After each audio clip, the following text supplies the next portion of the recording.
Sir నమస్తే. నమస్తే అండి. టీఆర్ఎస్‌కి బహిష్కరణ గురైన కవిత ప్రెస్ మీట్ పెట్టడం జరిగింది. అంటే బీఆర్ఎస్ బీఆర్ఎస్ అండి. అదే బీఆర్ఎస్ కేసీఆర్ గారు కష్టకాలంలో ఉన్నారు. ఒకవైపు పార్టీ అధికారంలో లేదు. మరోవైపేమో కాళేశ్వరం కేసు ఇలా కష్టకాలంలో ఉన్న టైంలో కవిత గారు బయటకొచ్చి ఇలా ఇబ్బంది పెట్టడం, ఇప్పుడు ప్రెస్ మీట్ పెట్టడం. అసలు ఇదంతా ఎలా చూడాలి? దీని మీద మీ విశ్లేషణ ఏంటిది? ఏం లేదండి, ఆవిడని బహిష్కరించారు. బహిష్కరించారు కాబట్టి ఆవిడ ప్రెస్ మీట్ పెట్టి తన గోడు చెప్పుకున్నారు. ఓకే. అందులో చాలా స్పష్టంగా ఆవిడ హరీష్ రావుని టార్గెట్ చేశారు. హ్మ్. అందరూ అనుకున్నట్టుగానే. హ్మ్. అలాగే కేటీఆర్ని, కేసీఆర్ని ఇద్దరిని సమర్థిస్తూ తెలుసుకోండి నిజం అని తెలియజేస్తూ ఆవిడ హ్మ్. వాళ్ళిద్దరికీ చెప్పాల్సినటువంటి, అంటే వాళ్ళతో మాట్లాడాల్సిన విషయాలు ప్రపంచంతో మాట్లాడింది ఆవిడ. అది.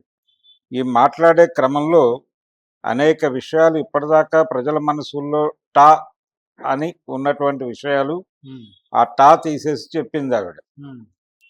చెప్పి ఈ ప్రయాణంలో ఆయన వైఎస్ చనిపోవడానికి ముందు కాంగ్రెస్లోకి వెళ్ళటానికి ప్రయత్నం చేశారని, హ్మ్. ఆ తర్వాత వైఎస్ చనిపోయిన తర్వాత ఆ ప్రయత్నాన్ని ఆపేసి ఆయన దీనిలో టీఆర్ఎస్లోనే కొనసాగారని, హ్మ్. అలాగే పార్టీ ప్రారంభం నుంచి ఆయన ఉన్నాడు అనే మాట అబద్ధమని, హ్మ్.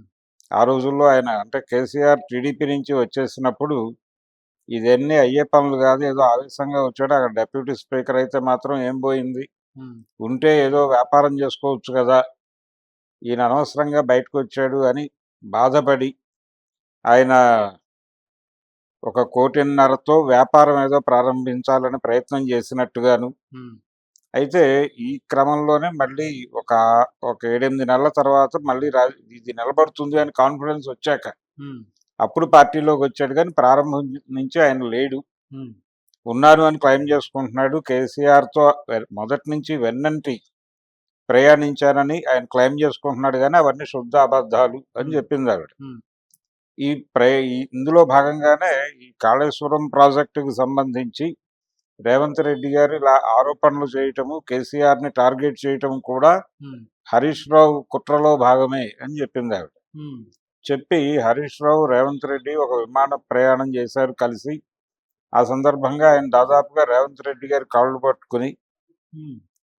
నన్ను రాజకీయంగాను ఇతర వ్యాపార పరంగాను కాపాడాలి అని చెప్పి కోరుకున్నాడని, హ్మ్. ఈ కాళేశ్వరం యాక్చువల్గా ఆయన అంటే ఐడియా కేసీఆర్దే, కానీ ఇంప్లిమెంట్ చేసింది మొత్తం హరీష్ రావు కాబట్టి హ్మ్. హరీష్ రావే అందులో అవినీతికి పాల్పడి అందులో ఏదైనా తింటే హరీష్ రావు గారు తిన్నాడు తప్ప హ్మ్. సీఎం గారికి మరొకరికి ఏ సంబంధం లేదు, వాళ్ళందరూ అమాయకులు, వాళ్ళకేం తెలియదు హ్మ్. అని చెబుతూ హరీష్ రావు గారు అందులో తినేసి ఇప్పుడు అది తన చేతికి అంటకుండా సీఎం గారికి, అంటే ఆనాటి సీఎంకి హ్మ్. ఆయనకు అంటగట్టి రేపు సిబిఐ ఎంక్వైరీలో ఆయన్ని ఇరికించే ప్రయత్నం చేస్తున్నాడు. ఆయన నేను బీఆర్ఎస్ పార్టీని హ్మ్. ఇరికించేస్తున్నాడు. ఇరికించేసి ఈయన రేపో ఎల్లుండో కాంగ్రెస్లోకో మరో పార్టీలోకో దూకేసేటువంటి అవకాశం ఉంది. హ్మ్. ఈయన మొదటి నుంచి కూడా తన లాభం చూసుకునే మనిషే తప్ప పార్టీ లాభము, లేకపోతే అధినేత లాభము, ప్రజల లాభము ఇవేవి కూడా ఆయనకు అనవసరం. హ్మ్. ఆయన పరమ స్వార్థపరుడు అనేది ఎస్టాబ్లిష్ చేయడానికి ఆవిడ టోటల్ ప్రెస్ మీట్ని కేంద్రీకరించారు. తను కొత్తగా పార్టీ పెడుతున్నట్టుగా ఎమ్మెల్సీ పదవికి రాజీనామా చేస్తున్నట్టుగా ప్రకటించారు. నిజానికి ఆవిడ పార్టీ పెట్టేస్తారు అనేటువంటి ఇది జరుగుతోంది. హ్మ్. పార్టీ పెట్టొచ్చు, ఏదైనా ఆవిడ ఇంకా టైటిల్ అనౌన్స్మెంట్ జరగలేదు, కానీ హ్మ్.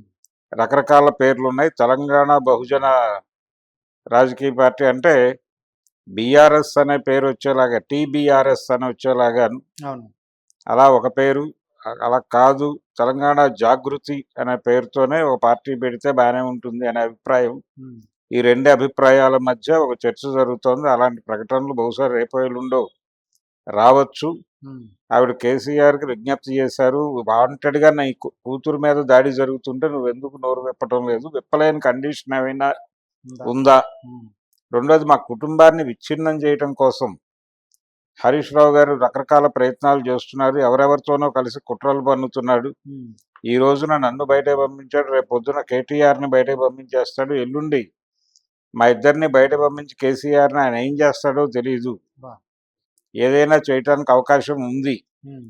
కాబట్టి చాలా ప్రమాదకరమైనటువంటి మనిషి హరీష్ రావు, అతని నుంచి నా అన్నని, నా తండ్రిని, పార్టీని కాపాడుకోవటం అనేది నా ముందున్నటువంటి లక్ష్యం అని కూడా ఆవిడ ప్రకటించి, ఒక రకంగా తెలంగాణ ఉద్యమానికి, తెలంగాణ పార్టీకి, తెలంగాణ తీసుకువచ్చినటువంటి తెలంగాణ పిచ్చగా చెప్పుకుంటున్నటువంటి కేసీఆర్కి వీళ్ళందరికీ కూడా విలన్ హరీష్ రావే, అలాగే సంతోష్, అలాగే ఇంకా ఇద్దరు ముగ్గురు పేర్లు ప్రస్తావించారు ఆవిడ. వీళ్ళందరూ కలిసి బీఆర్ఎస్ పార్టీని వాళ్ళ కంట్రోల్లోకి తీసేసుకుని వాళ్ళ కంట్రోల్లోకి తీసేసుకోవడం మాత్రమే కాకుండా ఈ జరిగిన అవినీతి అంతా కూడా పార్టీకి అలాగే పార్టీ అధినేతకి చుట్టేసి వాళ్ళు మాత్రమే తినేశారు, వాళ్ళ ఫ్యామిలీ మాత్రమే తినేసింది అని చెప్పి అటు కేటీఆర్ని, కేసీఆర్ని ఇద్దరిని కూడా బలి చేయడానికి స్కీమ్ రచిస్తున్నాడు అతను. కాబట్టి చాలా ప్రమాదం జరగబోతోంది భవిష్యత్తులో అనే విషయం ఆవిడ ప్రస్తావించారు. అయితే ఈ మొత్తం వ్యవహారంలో హరీష్ రావును టార్గెట్ చేస్తూ మాట్లాడినప్పుడు దీనికి సమాధానం చెప్పాల్సిన బాధ్యత అవతల పార్టీ అధినేతగా కేసీఆర్ ఉంది. అసలు హరీష్ రావు రోల్ ఏమిటి, కవిత గారి రోల్ ఏంటి, ఈవిడ అరెస్ట్ అయినప్పుడు పరిస్థితులు ఏమిటి, ఎందుకు ఆవిడ 5 నెలల పైన జైల్లో ఉన్నారు, తిహార్ జైల్లో. ఆవిడ వచ్చిన తర్వాత నుంచి వాంటెడ్గా ఈ కాన్స్పిరసీ జరుగుతోంది అనేది ఆవిడ ఎస్టాబ్లిష్ చేసేటువంటి ప్రయత్నం చేశారు దీనిలో, ఈ ప్రెస్ మీట్లో చేసి. హరీష్ రావు అంటే కేటీఆర్ మీద కూడా ఆవిడ ఒక విమర్శ చేశారు. ఆ విమర్శ ఏంటంటే ఆయన వాళ్ళతో కలిసిపోయాడు, వాళ్ళ భ్రమలో ఉన్నాడు, వాళ్ళు ఏదో తనకి ముఖ్యమంత్రి పదవి ఇస్తారు అనేటువంటి భ్రమలో ఉన్నాడు, ఇవన్నీ జరగవు, ఆయనకు కూడా ద్రోహమే జరుగుతుంది, నన్ను గెంటేయటం కోసం వీళ్ళందరినీ తన కంట్రోల్లో పెట్టుకున్నాడు హరీష్ రావు అని చెబుతూ, ఇంత జరుగుతోంది అని చెప్పినప్పుడు పార్టీ వర్కింగ్ ప్రెసిడెంట్ గా ఉన్నటువంటి కేటీఆర్ నన్ను పిలిచి ఏం జరుగుతోందమ్మా అని అడిగి తెలుసుకోవాలి కదా, ఎందుకు తెలుసుకోలేదు, తెలుసుకోకపోగా నా మీద విమర్శ చేయటం ఏమిటి, కేవలం ట్వీట్లు చేస్తే పని అయిపోతుందా అని ఆల్రెడీ ఆవిడ మాట్లాడింది, ఇంతకుముందు మాట్లాడిందే మళ్ళీ రిపీట్ చేసింది. కేసీఆర్ గారినేమో అయ్యా మీ చుట్టూ దయ్యాలు ముసురుకున్నాయి, ఆ దయ్యాలను తోలేసి మీరు తెలంగాణని పార్టీని కాపాడాలి, మీరు కొంచెం చూడాలి విషయాలని, మీరు మరీ ఏమీ పట్టనట్టుంటే కుదరదు, మిమ్మల్ని అలా భ్రమల్లో ఉంచేసి మీ వెనకాల చాలా దారుణాలు చేసేస్తున్నాడు ఆయన అని ఆయనకు ఒక పరాకు చెప్పింది ఆవిడ. ఇదంతా కూడా అంటే ఒక రకంగా ఆవిడ ఏదో ప్రాంతీయ పార్టీ పెట్టాలనే ప్రోగ్రాంలో భాగంగానే జరిగింది. అయితే ఈ ప్రాంతీయ పార్టీ పెట్టడం ద్వారా జరగబోయే భవిష్యత్తు ఏమిటి అంటే ఆవిడ చాలా కాన్షియస్గా బీఆర్ఎస్ని వీక్ చేయటం అనే ప్రోగ్రాం ఒకటి ఉంది. హరీష్ రావుకి, కేటీఆర్కి, అలాగే కేసీఆర్కి మధ్య ఒక విభేదం క్రియేట్ చేయటం ద్వారా వాళ్ళు చేసినటువంటి అనేక పనులు, జరిగినటువంటి అనేక అంటే కాళేశ్వరం ప్రాజెక్టుకి సంబంధించే మాట్లాడుతున్నారు ఆవిడ. అలాగే వీళ్ళిద్దరూ ఎలా ఆస్తులు సంపాదించారు అనేది కూడా చెప్పింది ఆవిడ. ఎవరు, హరీష్ రావు అలాగే సంతోష్, వీళ్ళు ఎలా ఆస్తులు సంపాదించుకున్నారు, అసలు వాళ్ళకి ప్రారంభంలో ఏముంది, ఇప్పుడు ఎలా ఉన్నారు, పాల వ్యాపారము వ్యవహారము అని కూడా చెప్పింది ఆవిడ. హరీష్ రావు గారి పాల వ్యాపారము, అందులో జరిగే అక్రమాలు, దాన్ని ఎలా కంట్రోల్ చేసుకుంటాడు, అలాగే హరీష్ రావు గారికి సంబంధించిన వార్త ఏదైనా పేపర్లో వస్తే 1-2 రోజులు అది స్పెక్యులేట్ అయ్యి ఆగిపోతుంది, కానీ కేటీఆర్ మీద ఏదైనా వార్త వస్తే వెంటనే విచారణకు పిలుస్తారు, తీసుకెళ్ళి గంటలు అక్కడ నిలబెడతారు. ఏమిటి వివక్ష, అతను రేవంత్ రెడ్డితో కలిసిపోయాడు కాబట్టి అతనికి వార్తల వరకు పరిమితం చేస్తారు, ఇతన్నేమో పిలిచి విచారణ పేరుతో హింసిస్తారు, నన్నేమో అరెస్ట్ చేసి జైల్లో పెడతారు, మా కుటుంబం అంతే అంత చులకనైపోయావో హరీష్ రావుకి, హరీష్ రావు మా మీద కుట్ర చేస్తున్నాడు, మమ్మల్ని మా ప్రాణాలకు కూడా హరీష్ రావు నుంచి దాదాపుగా ప్రమాదం ఉంది, అతను చాలా దుర్మార్గుడు, ఈ లెవెల్లో ఆవిడ చెలరేగిపోయారు. దీని ద్వారా ఏం జరగబోతోందంటే బీఆర్ఎస్ నుంచి కొంత క్యాడర్ని, బీఆర్ఎస్ లో హరీష్ రావు మీద వ్యతిరేకత ఉన్న వాళ్ళని, అలాగే ప్రస్తుత నాయకత్వంతో ఇమడలేని వాళ్ళు వేరే చోట ఎక్కడైనా ప్లేస్మెంట్, కొంచెం బెటర్ ప్లేస్మెంట్ కోసం వెయిట్ చేస్తున్న వాళ్ళని అట్రాక్ట్ చేయగలుగుతుంది ఇప్పుడు ప్రాంతీయ పార్టీ పెట్టడం ద్వారా. దాంతో పాటు ఆల్రెడీ జాగృతితో ట్రావెల్ అవుతున్నటువంటి వాళ్ళు చాలా మంది ఉన్నారు, దానిలో కొంతమంది జర్నలిస్టులు కూడా ఉన్నారు. ఏదేమైనా ఈ ప్రయత్నం, ఇది చీలిక అనేది బీఆర్ఎస్ లో చీలిక అనేది బీఆర్ఎస్ ఒరిజినల్ ఉమ్, కోర్ ఐడియాలజీ అలా ఒకళ్ళ మీద ఒకళ్ళు విమర్శలు చేసుకోవడం ద్వారా చాలా విషయాలు బయటకు వచ్చేస్తాయి. ఉమ్, బయటకు వచ్చేసి నిన్నటిదాకా ప్రజలు అలా ఏదో పుకారు అనుకున్నది వాస్తవం అనే నిర్ధారణలు వచ్చేస్తాయి ఇప్పుడు. అవును. ఇప్పుడు ఈవిడ ఆస్తులకు సంబంధించి వాళ్ళు ఏదో ప్రెస్ మీట్ పెట్టి ఆ, వాళ్ళు రిలీజ్ చేసేస్తే ఈవిడ మరింత రెచ్చిపోయి అదే. ఫలానా ఆస్తులు మీవి కావా ఇలా అవును. ఎవరి చిట్టా వాళ్ళు బయట పెట్టుకునే మూడ్లోకి వెళ్ళిపోయే పరిస్థితి అయితే కనిపిస్తోంది. అవును. హరీష్ రావు కొంత జ్ఞాని కాబట్టి బహుశా అలాంటి అలాంటి ప్రయత్నాలు చెయ్యి. చేయకపోవచ్చు, అవును.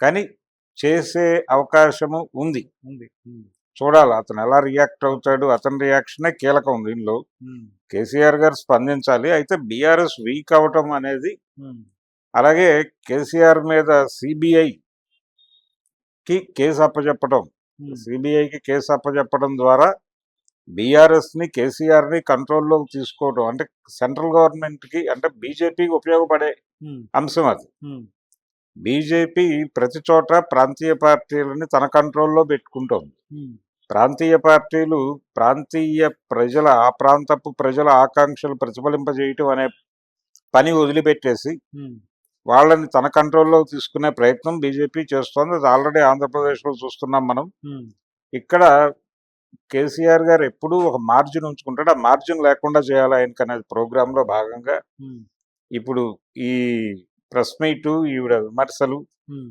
ఇదంతా కూడా అంటే ఆయన చరిత్ర దాదాపు చెప్పింది ఆవిడ. ఉమ్, ఆ చరిత్ర చెబుతూ ఆయన ఎక్కడెక్కడ ఎవరెవరిని కలిశాడు, ఎవరెవరి మీద ఏ ఏ వార్తలు వచ్చినాయి పేపర్లలో, ఉమ్, కొన్ని కట్టింగ్స్ దొరకలేదని చెప్పారు. ఉమ్, ఏది ఆ 1.5 కోటితో వ్యాపారం చేసుకుంటాను అనేది పేపర్లో వచ్చింది. ఉమ్, ఆ కటింగ్ దొరకలేదు, రాగానే ట్వీట్ చేస్తాను అని కూడా చెప్పారు ఆవిడ. ఉమ్, అంటే నేను సాక్ష్యాధారాలతోనే మాట్లాడుతున్నాను, వేగ్గా మాట్లాడట్లేదు ఉమ్, అని చెబుతూ ఇప్పుడు ఆ పార్టీలో జరిగినటువంటి కొన్ని అవినీతి కార్యక్రమాలు ఈవిడ కూడా అప్పుడు ఇన్వాల్వ్ అయి ఉంది అందులో. ఉమ్, అయినప్పటికీ ఆ వారి పరిపాలనలో జరిగిన కొన్ని అక్రమాల గురించి ఆవిడ ఎస్టాబ్లిష్ చేసి చెప్పారు ప్రపంచానికి. ఉమ్, ఇలా ఈ నేపథ్యంలో అనేక విషయాలు బయటకు వచ్చి ఉమ్, ఈ పుకార్లన్నీ జనాల మనసుల్లోకి ఎక్కేసి ఆ పార్టీ వీక్ అయిపోతుంది. ఉమ్, అలా ఆ పార్టీని వీక్ చేయడం కోసం ఉమ్, ఈవిడ ఒక శస్త్రం లాగా ఉపయోగపడుతుంది. ఉమ్, ఎలాగైతే 24 ఎన్నికల్లో వైసీపీని 11 సీట్లకు పరిమితం చేయటంలో ఉమ్, షర్మిల గారు కూటమికి ఎలా ఉపయోగపడ్డారో కాంగ్రెస్ పార్టీ నుంచి, ఉమ్, అదే పద్ధతిలో ఇక్కడ ఈ దీన్ని నిర్వీర్యం చేయటానికి అంటే బీఆర్ఎస్ని ఇబ్బంది పెట్టడానికి, అది తన కంట్రోల్లోకి రావడానికి ఉమ్, ఈ రెండు పనులకి ఇటు కాంగ్రెస్ని ఇటు కవిత గారిని ఇద్దరిని బీజేపీ వాడుతోందేమో అనేటువంటి అనుమానం ఉమ్, ఉంది నాకైతే. ఉమ్, అంటే ఈవిడ కార్యక్రమం పార్టీని సాధ్యమైనంత వరకు వీక్ చేయటం. ఉమ్, ఆయన కార్యక్రమం ఏమిటి, రేవంత్ రెడ్డి గారు ఆయన ఆ, దీన్ని సిబిఐకి ఇవ్వటం ద్వారా ఉమ్, కేసీఆర్ జుట్టు బీఆర్ఎస్ జుట్టు తీసుకెళ్లి సెంట్రల్ గవర్నమెంట్ చేతిలో పెట్టడం, ఉమ్, వాళ్ళ కంట్రోల్లోకి తీసుకెళ్ళటం విషయాన్ని. ఉమ్, అలా ఇక్కడ ఉన్నటువంటి బలమైన పార్టీ రెండోది మార్జిన్ ఉంచుకుని కొన్ని విషయాల్లో ఎవరు ఏమనుకున్నా తను మాట్లాడాల్సినవి మాట్లాడే కండిషన్లో కేసీఆర్ ఉండేవాడు. ఉమ్, అతను ఆ కండిషన్లో ఉంచకుండా చేయటం అనేది ప్రోగ్రాం. ఉమ్, ఆయన బీజేపీతో స్నేహంగానే ఉన్నట్టుగా ఉంటాడు, ఉమ్, అడపదడప విమర్శలు చేస్తాడు, కాంగ్రెస్ పార్టీతో స్నేహంగా ఉన్నట్టుగానే కనిపిస్తాడు, ఉమ్, ఆయన ఇండియా కూటమిలోకి వెళ్ళిపోతాడేమో అనే ఇంప్రెషన్ కూడా కలిగిస్తాడు, కానీ ఉమ్, వెళ్ళడు. తన ఉనికి తాను నిలబెట్టుకుంటూ తను ఏదైనా మాట్లాడటానికి తనకు ఒక స్పేస్ టైం. అవకాశాన్ని ఉమ్, స్పేస్ని మిగుల్చుకుంటాడు. అందుకనే ఆయన కగార్ ఆపరేషన్ని ఖండించాడు వరంగల్. ఉమ్, ఆపరేషన్ కగార్ అనేది ఖచ్చితంగా దుర్మార్గం, కేంద్ర ప్రభుత్వం హోంమంత్రిత్వ శాఖ ఇలా బిహేవ్ చేయడం కరెక్ట్ కాదు అన్నాడు. ఉమ్, అలాంటి మాటలు ఇప్పుడు మాట్లాడలేడు, అది సిబిఐలో ఇరుక్కున్న తర్వాత. అవును. ఇలా ఇరికించి ఆయన నోరు కట్టేయటం కోసం ఉమ్, ఆయన మార్జిన్ ఉంచుకుని వ్యవహారం జరుపుతున్నటువంటి తీరు మీద ఒక దాడి, ఉమ్, అది లేకుండా చేయటం అనేది ఒక ప్రోగ్రామ్ అయితే, రెండోది ఆ పార్టీని వీకెండ్ చేసేసి తన కంట్రోల్లో టోటల్గా తీసేసుకోవడం, తను తప్ప గత్యంతరం లేదనే పరిస్థితి కల్పించడం. ఉమ్, ఈ కేసుల్లోకి అంటే ఇప్పుడు కేసీఆర్ని తప్పించి హరీష్ రావుని అరెస్ట్ చేసి హరీష్ రావుని తీసుకెళ్ళి సిబిఐకి అప్పచెప్పండి అని ఈవిడ అంటే ఈవిడ చెప్పినటువంటి దాని అంతరార్థం అదే. ఉమ్, కేసీఆర్ మీద కాదు, సిబిఐ మీద, ఉమ్, హరీష్ రావు మీద దర్యాప్తు చేయండి, కేసీఆర్ని తప్పించేయండి అనేది ఆవిడ సూచనప్రాయంగా చెప్పారు. కేంద్ర రాష్ట్ర ప్రభుత్వాలు కాదు, ఎలా పట్టించుకుంటారనేది చూడాలి.